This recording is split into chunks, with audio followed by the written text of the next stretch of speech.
Moi qui me croyais le roi des mauvaises blagues.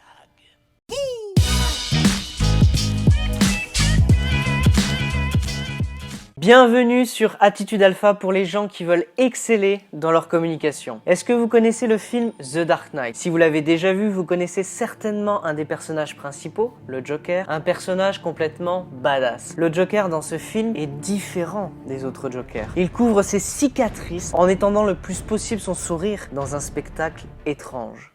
Il s'approche avec sa lame. Pourquoi cet air si sérieux?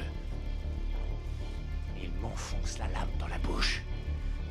Il faut mettre un petit sourire sur ce visage. Vous allez voir dans cette vidéo des techniques de communication et si vous nous suivez depuis quelques temps, vous savez à quel point le langage corporel, vos gestes sont essentiels aux mots que vous utilisez. Il faut savoir que 80% de votre message passe par le langage corporel et 20% passe par votre bouche, les mots que vous utilisez. C'est comme manger un bon morceau de steak. 80% du travail est réalisé par votre langage corporel, c'est-à-dire par vos bras et vos mains qui prennent les couverts, coupent le steak et qui l'amènent à votre bouche. Et 20% du travail est réalisé par le verbal, c'est-à-dire votre bouche qui n'a plus qu'à mâcher, dévorer, apprécier ce morceau de steak. Avant de commencer les extraits, je tenais à vous remercier pour le soutien énorme dont vous avez fait preuve puisque nous sommes aujourd'hui plus de 27 000 abonnés. Et ça, c'est surtout grâce à vous. Merci à tous les abonnés. Aujourd'hui, nous allons voir 9 leçons du Joker. Chaque leçon vous apprendra des éléments sur le contrôle, le partage des valeurs, l'art d'attirer l'attention et plein d'autres choses sont à venir. Restez attentifs. Première leçon, prenez le contrôle immédiatement. Rentrons maintenant dans le vif du sujet et regardons ensemble la scène suivante dans laquelle le Joker sort de nulle part et arrive à mettre en place une formidable position de puissance. Donne-moi une raison de ne pas demander à mes hommes de te faire la peau. Un petit tour de magie, peut-être? Ce crayon, je vais le faire disparaître. Tada! Il a disparu. Quand le Joker entre dans la pièce avec les chefs de gang, on voit qu'il crée dans un premier temps une certaine confusion dans l'esprit de ces personnes et aussi un sentiment de surprise. Il choque chacun d'entre eux, ce qui crée une explosion émotionnelle chez chacune de ces personnes. Il joue sur les émotions, ce qui lui permet de retenir l'attention des gens. Plus tôt vous prenez le contrôle de la situation, plus vite vous serez accepté comme leader. Si vous réfléchissez trop longtemps avant de prendre la parole, quelqu'un l'aura sûrement pris avant vous. Est-ce que ça vous est déjà arrivé au travail, dans un repas de famille? Cette situation où votre vieux oncle Robert prend la parole, dit des conneries de manière un peu éméchée, il monopolise le repas et plus vous attendez, et plus vous savez qu'il sera difficile pour vous de prendre la parole et de s'intégrer dans la conversation. Ça suffit, Loctard. Tu te tais ou je te tais. Le fait de prendre la parole immédiatement fonctionne très bien pour le Joker, car il montre rapidement qu'il partage les valeurs du groupe, la vision qu'il souhaite avoir, et il met en avant les compétences qu'il possède pour la réussite de ce projet. Deuxième leçon, rejoindre les valeurs du groupe. Ah si. Je veux écouter propositions.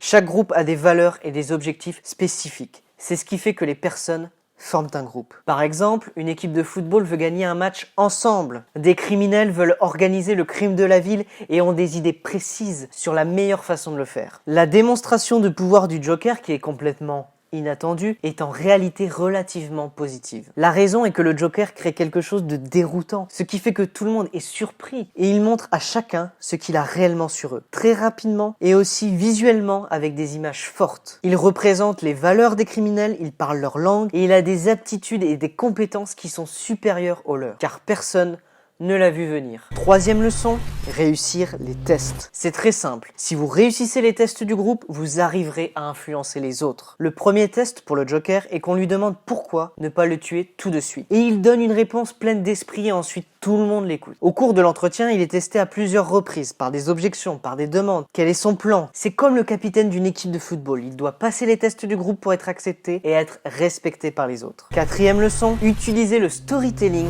du Joker. Remontons le temps d'une année. Aucun de ces flics, aucun avocat n'aurait osé croiser votre chemin. Je veux dire, qu'est-ce qui s'est passé? Vos baloches ont mis les voiles? Je sais pourquoi vous avez choisi de tenir votre séance de thérapie de groupe en pleine journée. Je sais pourquoi vous avez peur de sortir la nuit. Le Batman. Vous voyez, Batman a décidé, malheureusement, de dévoiler votre vrai visage à Gotham. Avec Dent, ça ne fait que commencer. Le Joker raconte une histoire en 3 étapes. Il parle du passé, du présent et ensuite du futur. Le Joker commence par parler du passé, un temps où tout était parfait pour les chefs de gang. Ensuite, il parle du présent, en montrant à quel point tout s'est détérioré. Et il parle du futur, que si ça continue comme ça ne sera que le début des emmerdes. Mais s'ils y arrivent, lui et les criminels, à se débarrasser du Batman, tous ces criminels, tous ces chefs de gang pourront à nouveau faire la fête, danser et chanter comme avant, comme au bon vieux temps. Et qu'est-ce qui s'est passé? Vos baloches ont mis les voiles? Je sais pourquoi vous avez peur de sortir la nuit. Le Batman. On voit que le Joker les titille, les provoque avec des questions rhétoriques. Qu'est-ce que c'est? Ce sont des questions qui n'attendent pas de réponse. Vous avez peur? Êtes-vous des hommes? En leur disant ça, le Joker les intègre dans la conversation, il cherche à les faire réagir et surtout à leur donner l'envie d'agir pour résoudre le problème. Cela crée une douleur sur le plan à la fois émotionnel et professionnel. Mettons-nous un instant à la place des chefs de gang. Quand ils entendent ces questions rhétoriques, ils se disent très certainement dans leur tête « Nous sommes des hommes. Nous voulons que ce soit comme il y a un an. Nous ne voulons plus avoir peur. Que pouvons-nous faire ?» Une fois que le problème est décrit, le Joker fait quelque chose d'extrêmement habile. Il invalide le seul plan que les gangsters ont eu et désactive, tourne au ridicule toutes les promesses de leur chef. Et pour ce qui est de cette télé, de son soi-disant plan, aucune juridiction ne limite Batman. Il va le trouver et le faire couiner. Je sais reconnaître un mouchard quand j'en vois un.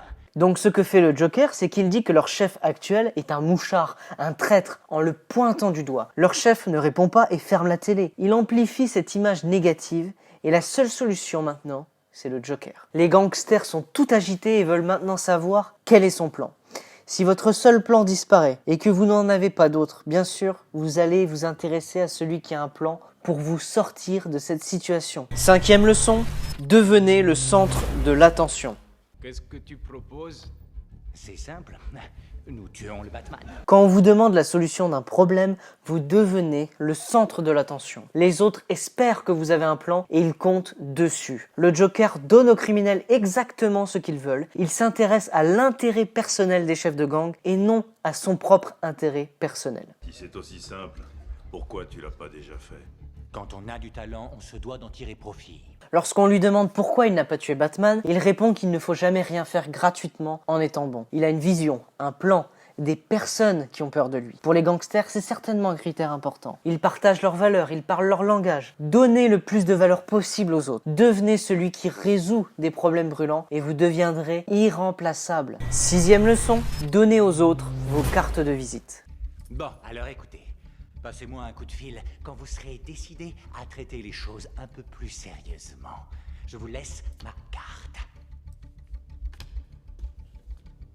Les cartes de visite sont extrêmement populaires dans le contexte commercial. C'est un élément qui permet d'avoir plus d'influence sur les autres. Quand vous donnez votre carte de visite, que va faire la personne en face de vous? Elle va vous donner à son tour sa carte de visite. C'est de la réciprocité. Vous créez une mini-dette chez l'autre personne. Quand le Joker donne sa carte de visite, il leur donne le signal qu'ils ont le contrôle à partir de maintenant et qu'ils peuvent le contacter quand ils le souhaitent. Les cartes de visite sont particulièrement populaires dans le contexte professionnel car elles permettent à l'autre personne de contrôler pleinement les communications à venir. Le Joker joue avec les conventions. Donner une carte, c'est donner le contrôle à l'autre. 7e leçon, utiliser des systèmes de valeurs. Le Joker sait exactement ce dont il a besoin et ce qu'il veut. Il connaît ses limites et peut utiliser tout le reste de son potentiel pour atteindre ses objectifs. Si vous savez de combien d'argent vous avez besoin, vous pouvez faire tout ce qui est en votre pouvoir pour gagner encore plus d'argent. Hé, Jokerman, tu vas faire quoi avec tout ton pognon? Tu vois, je suis un homme au goût très simple. J'apprécie la dynamite et la poudre à canon et l'essence. Mais qu'est-ce que... Attends. Et tu veux que je te dise qu'elles ont en commun?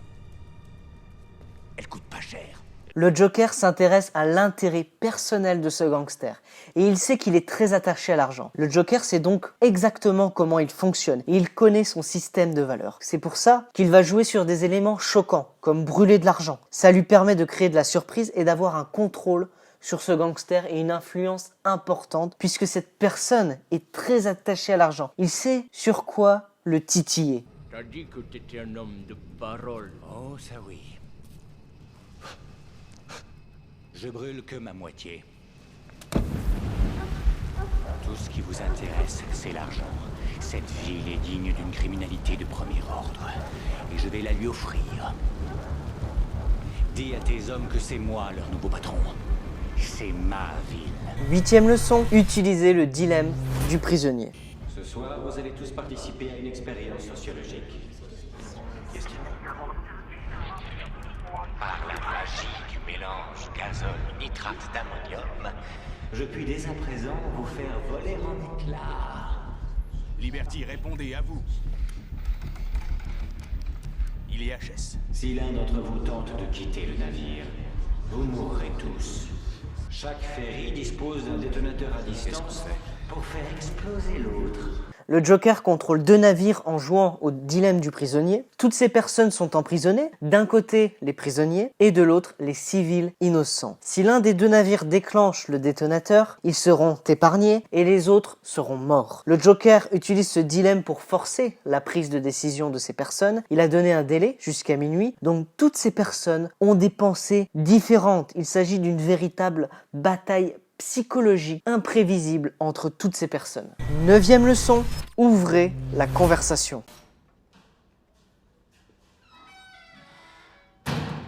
Bonsoir, commissaire.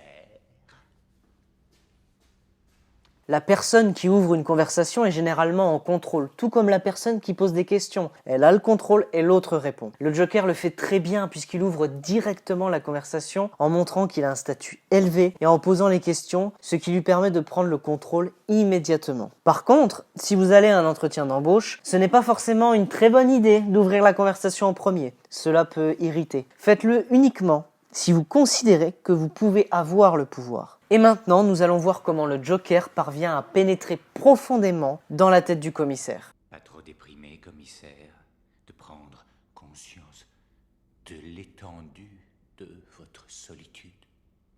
La personne qui pose les questions a le contrôle sur l'autre personne. C'est comme un policier qui fait un interrogatoire ou un juge qui pose des questions à un criminel.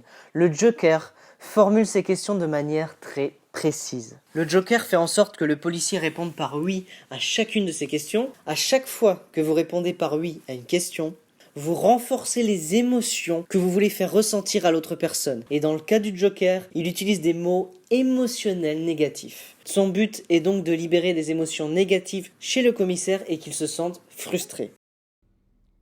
Est-ce que vous vous sentez responsable du pétrin dans lequel se trouve Arvedette? Encore une question auquel il doit répondre par oui. Oui, il est responsable des citoyens de la ville. Et en répondant par oui, le Joker a réussi son coup. Le commissaire se sent maintenant frustré et extrêmement responsable de la mauvaise situation. Vous pouvez également utiliser le piège du oui dans une direction plus positive pour les gens autour de vous. Par exemple, demandez-leur « Vous sentez-vous heureux d'avoir une famille ? Vous sentez-vous heureux d'avoir un enfant ?» Cherchez la petite chose sur laquelle une personne est fière et heureuse d'avoir. En posant cette question, en vous centrant sur le positif d'une personne, vous allez réussir à lui libérer des émotions positives. Il faut être sûr que la personne répondra par oui, donc il faut connaître un minimum la personne. Où est-il? Et il est quelle heure? Pourquoi? Quelle différence ça fait? On voit que le commissaire tente de reprendre le contrôle en posant une question, mais le Joker est très malin et il lui répond par une autre question, ce qui lui permet de reprendre le contrôle de la situation. C'est une véritable lutte de pouvoir. En fait, suivant l'heure, il se trouve dans un endroit ou bien dans un tas d'autres. Faites bien comprendre aux autres qui doit agir et aussi utilisez des images fortes pour avoir un impact plus important sur les autres. La principale chose que nous savons des cicatrices du Joker, c'est qu'il les considère comme un atout, un élément psychologique dans son jeu violent et inspirant la peur. Le Joker veut convaincre les gens que leur société est dénuée de sens. Et ces cicatrices, étranges et inexpliquées, sont sa manière de prouver aux gens que leur monde est fou. Tu es nerveuse? C'est les cicatrices? Une nouvelle vidéo est prévue sur la chaîne Attitude Alpha. Pour la première fois, vous devrez choisir entre deux personnalités féminines. D'un côté, une femme de pouvoir, autoritaire, classe et aux ambitions présidentielles importantes. Claire Underwood de la série House of Cards. De l'autre, une femme d'affaires par excellence. Elle est responsable d'un cabinet d'avocats, Jessica Pearson de la série Suits. Maintenant, c'est à vous de choisir entre ces deux personnages en laissant un commentaire en dessous de cette vidéo. Si vous avez aimé la vidéo, je vous invite à laisser un pouce bleu pour aider au référencement de cette vidéo et de vous abonner en cliquant sur la petite cloche pour recevoir les notifications des prochaines vidéos.